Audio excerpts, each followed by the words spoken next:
আসসালামু আলাইকুম রহমতুল্লাহি ওয়া বারাকাতুহু। সম্মানিত দর্শক ও শ্রোতা সকলকে আন্তরিক মোবারকবাদ। যারা আমার চ্যানেলটিতে নতুন আছেন, চ্যানেলটি অবশ্যই সাবস্ক্রাইব করে দিবেন এবং যারা ফেসবুক থেকে দেখছেন সকলে শেয়ার করে দিবেন। প্রিয় দর্শক ও শ্রোতা, যে বিষয়টি নিয়ে হাজির হয়েছি সেটি হলো ইদানিং ফেসবুকের মধ্যে ভাইরাল একটা ইস্যু। সেটি হলো যে একজন আলেম ইমাম তিনি বখাটে হয়ে গেছেন। তিনি তার নিজের যে আসন সেটি ছেড়ে সে নায়ক হওয়ার স্বপ্ন দেখছেন। আসলে এটা অত্যন্ত লজ্জাজনক যে ভাই মাওলানা ওমর উনি একজন আলেম হয়ে কিভাবে পারলেন সেই পথটা বেছে নিতে। আল্লাহ পাক রব্বুল আলামিন কোরআনের মধ্যে ইরশাদ ফরমান, আসলে শয়তানের ওয়াসওয়াসা কুমন্ত্রণা সেটা মানুষকে পরিবর্তন করে দেয়।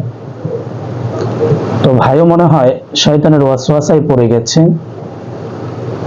ওয়াসওয়াসায় পড়ে তার অন্তরের মধ্যে ব্যাধি সৃষ্টি হয়ে গেছে। সেই ব্যাধিটা দুনিয়ার কোনো ব্যাধি নয়, দুনিয়ার কোনো রোগ নয়, সেটা শয়তানের কুমন্ত্রণা রোগ আল্লাহ পাক তার অন্তরের মধ্যে সৃষ্টি করে দিয়েছেন।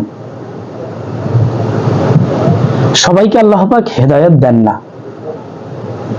কিন্তু যাদেরকে হেদায়েত দেন তারা আসলেই সৌভাগ্যবান। মনে রাখতে হবে, সে বলতেছে যে কোনো না কোনো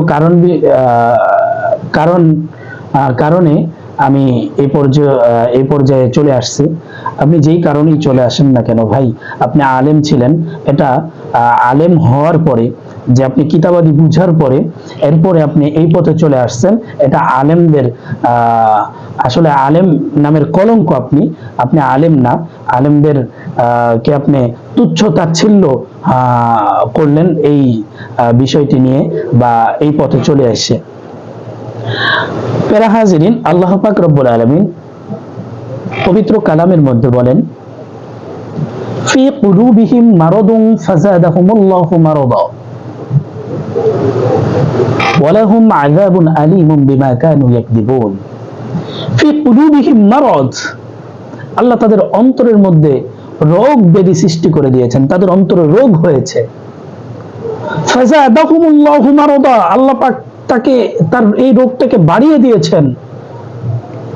ওয়ালাহুম আযাবুন আলীমুন বিমা কানু ইয়াকযিবুন, তাদের জন্য রয়েছে যন্ত্রণাদায়ক শাস্তি। ইয়াকযিবুন, তারা হলো মিথ্যাবাদী।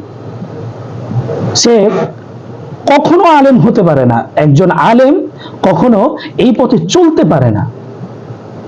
তাই আপনারা যারা ফেসবুকে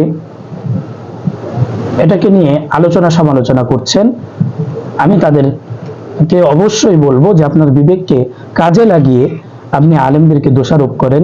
তাকে আলেম বলে অবশ্যই আলেমদের ইজ্জতের মধ্যে দাগ দিবেন না। সে কখনো আলেম হতে পারে না, সে কখনো সুশিক্ষায় শিক্ষিত হতে পারে না। তার ভিতরে আল্লাহর কোরআনের নূর নাই, তার ভিতরে রাসূলের হাদিসের নূর নাই, যার কারণে সে পদভ্রষ্টই থেকে গেছে। যেমন গোলাম আহমদ কাদিয়ানী অনেক লেখাপড়া করছে, অনেক বড় আলেম, কিন্তু আল্লাহ পাক রব্বুল আলামিন তাকে হেদায়েত দেন নাই। সে নবী দাবি করেছেন, সে কাফের। কিন্তু যেই ভাই এই পর্যন্ত আছেন তাকে অবশ্যই অনুরোধ করা হচ্ছে, আপনি এই পথ থেকে ফিরে আসেন। আপনি যে স্থানে ছিলেন সেই স্থানে চলে আসেন। যদি চলে আসেন, যদি ওই স্থান থেকে, অথবা যদি ভাইরাল হওয়ার লক্ষ্যে আপনি এরকম করেন, তাহলে এটার মতো অন্যায় আর কখনো হতে পারে না, আর কোনোটা হতে পারে না। তাই আমাদের উচিত এরকম বিষয়ে নিউজ না করা, তাদেরকে পাত্তা না দেওয়া।